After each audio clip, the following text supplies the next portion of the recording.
Howdy there, true believers. Welcome back to New World Nerds. I am Superman Nico. Today we're going to be ranking the superhero movies that came out in 2018 from worst to best. Here we go. What's that fresh? Before we get started, I wanted to thank you guys so much for 300 subscribers. We're about to get to 400 subscribers. I don't know, maybe by the time this comes up, we'll already be at 400 subscribers. Don't know what we're going to do yet for the challenge and whatnot. Go ahead and leave some suggestions down below. But I just want to thank you guys so much for all the support.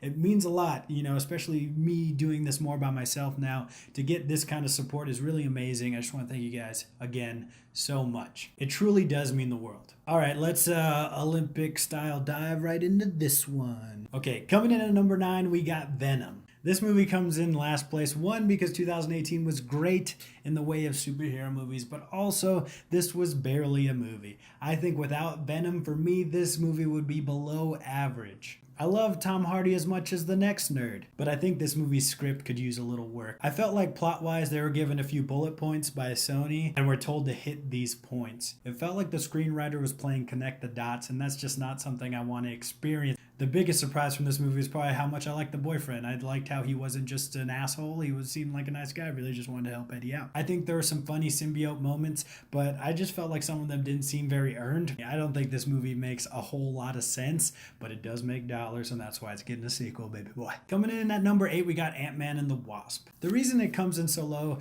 is just because there wasn't a ton of surprises in this movie. I think there was a lot of good stuff in it. I liked Ghost. I thought it was really cool to not have a villain that was just had the exact same powers, but it was evil instead. I thought the Quantum Realm was pretty cool. I just didn't like Henry Goggins' character, the Gogs, the Googs. He's a really great actor. Would really have liked him to be a little cooler. Didn't seem like the old criminal gang like Michael Pena and T.I. and the Russian dude. Didn't seem like they had a lot to do in this movie. I understand it was coming off of Avengers Infinity War, which you'll see later on in this list. It had a lot to live up to. I was totally fine with a smaller story. I just felt like the trailers gave a lot of this movie away. I like to be positive in most of my reviews and stuff like that. This movie just happened to be a little meh. And for Marvel and their track record, I'm just not used to meh. Coming in at number 7 is probably one of the controversial ones. I got Deadpool 2. I liked it. I didn't love it. Especially not as much as I liked the first one. I thought they did a lot of cool stuff in this. Love Domino, love Cable. I think it was more of the storyline I had a problem with. Like, oh, you got to stop this guy in the past because he's going to hurt somebody in the future. It felt very loopery. Very X-Men Days of Future Past. Maybe I'm just not a big fan of time travel anymore. I think that's a lie. I love Terminator and Terminator 2 Judgment Day. I also only saw this movie once, so maybe that's what's affecting my decision. I'll give you guys an update when I watch it again, but for now, it's at number 7, and I'm just a little tired of future tropes. That's all. Coming in at number 6 is Teen Titans Go to the Movies. This is possibly the most fun I've had at a movie in 2018. It was so great. There were so many deep cuts, so meta. I think this was made for kids and for comic book fans, the faithful out there. I really enjoyed myself. If you just want to feel happy, go ahead and turn on Teen Titans Go to the Movies. It's good for a chuckle. I don't care who you are. If you don't laugh at all in it, you're dead. And if you like comic book movies at all, you'll love this movie. I guarantee it. I'm sorry I'm gushing. I just really adore this movie. Not every joke landed, but I really had a great time. All right, coming in at number 5, we got Incredibles 2. I don't want to call this movie a disappointment. I just didn't think it really added anything that crazy to the mythos or to this world. Yeah, we got to see a few more superheroes, which was really cool.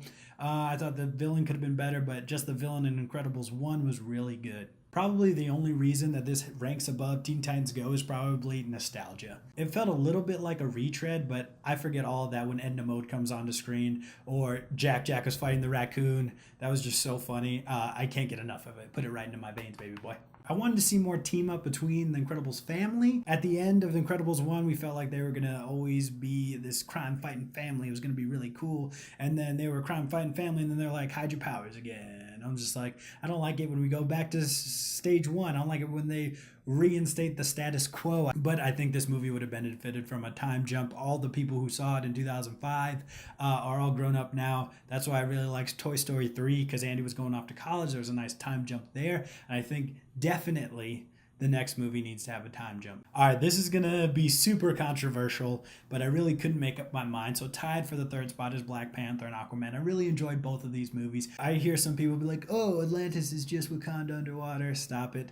Like, there, of course, there's a lot of similarities, but it doesn't mean that the other one can't exist. I think there was just a little bit, it just kind of sucked for Aquaman just coming out later, but I really had a good time in Aquaman. I felt like it was the first DC movie that wasn't afraid to be a comic book movie. Sorry about the camera angle change. My camera was about to die, and I had to charge it, and this is the only way you could reach the outlet. So, very sorry about that. Let's get back to the video. I really enjoyed Black Panther and Aquaman for different reasons. Both of them just felt really fresh. Both had stellar casts. Both had super interesting villains. Both had really good CGI, except for maybe the rhinos in Black Panther, but they look cool. Like, who doesn't love a battle rhino? So get out of here. There's a few things I'd grab with, like the CGI a little bit in Black Panther, or like how he just didn't feel as vulnerable whenever he put the Black Panther suit on. A little flaw in Aquaman is definitely its script, like the dialogue between him and Mira. They might have spent a little too much time trying to honest trailer proof the movie, like when they were explaining the bridge to Atlantis and stuff like that. Both are super fun. I definitely recommend seeing both of these movies.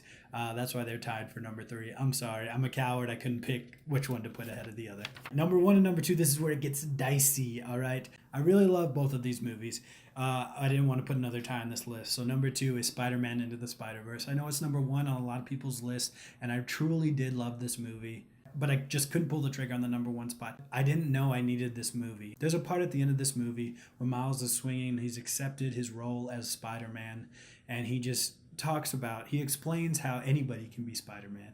And I didn't know I needed that growing up. I never thought I couldn't be Spider-Man because of the color of my skin or anything like that. I always just wanted to be Spider-Man. And just hearing that and seeing him swing and just knowing that there's a kid out there who watched this and is like, I can be Spider-Man now. Like, it hit me in a very real spot, and I'm really glad this movie exists. And I'm really glad everybody gets to know about the character Miles Morales because he's one of my favorites. This movie has great visuals, a groundbreaking animation style, a nice blend of different kinds of animations, great story, and a great message. I'll turn blue in the face if I keep talking about it. Go see our podcast, New World Nation, on Soundcloud or on this channel. Number 1, Avengers Infinity War. I don't think there's any doubt which one it would be if you know me or if you heard me talk about any of these movies. It had to be Avengers Infinity War. It was just the culmination of everything that came before. I understand people like, oh, it's not a real movie, it's an event movie, you can't understand it if you haven't seen all other 20 movies or whatever. You know what, go fuck yourself.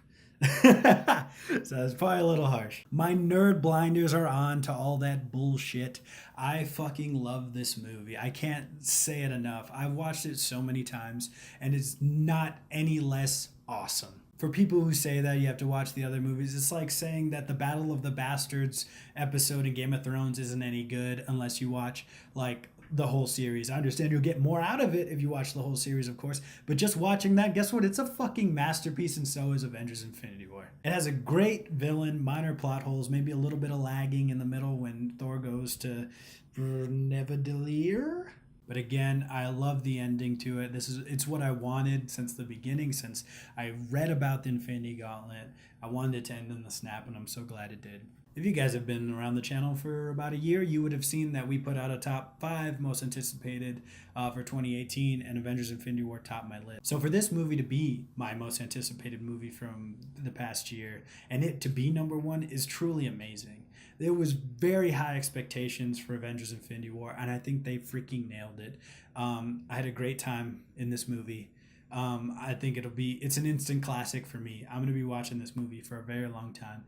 I haven't felt this way about a movie since maybe Captain America Civil War, or since maybe Avengers and then Iron Man. This is top tier MCU we're talking about. Okay, so I asked on Twitter if anybody would want to give me their favorites for the year, so I'm going to go ahead and read off some of those right now. So Nerd Crew Podcast said Spider-Verse by far. Totally understand that. Justin, the New World Gamer, he said number 5, Teen Titans Go to the Movies. Number 4, Black Panther. Number 3, Incredibles 2. Number 2, Spider-Verse. And number 1, Infinity War. I don't think he's seen Aquaman, so there's that, but definitely very similar to my picks. Those guys send in those responses from our Twitter account at New World Nerd, so go ahead and follow us there so you can be a part of the next video. Let me thank you guys once again for all the subscribers. Definitely tell us below what challenge we should do for 300 and eventually 400. Thank you guys in advance for that, you couple of bloody legends. Also comment down below if you'd be interested in buying a New World Nerd shirt. I'm thinking about making another print, and if you'd like to design that print, go ahead and comment about that too. Kind of want to get a feel for how many people I'd be ordering for before I get those wheels turning. Put your rankings down in the comments. I'd love to hear. Just tell me I'm an idiot. Tell me I'm completely wrong. It's totally fine. Tell me down in the comments. Appreciate it. Just make sure to leave a like, and no harm, no foul. If this is the first video you've ever seen, go ahead and subscribe to the channel. Hit the bell icon so YouTube can forever be your slave. Thank you guys so much for watching this video. Hope you guys had a lovely 2018. Hope you guys have an even better 2019. Keep nerding out there, true believers.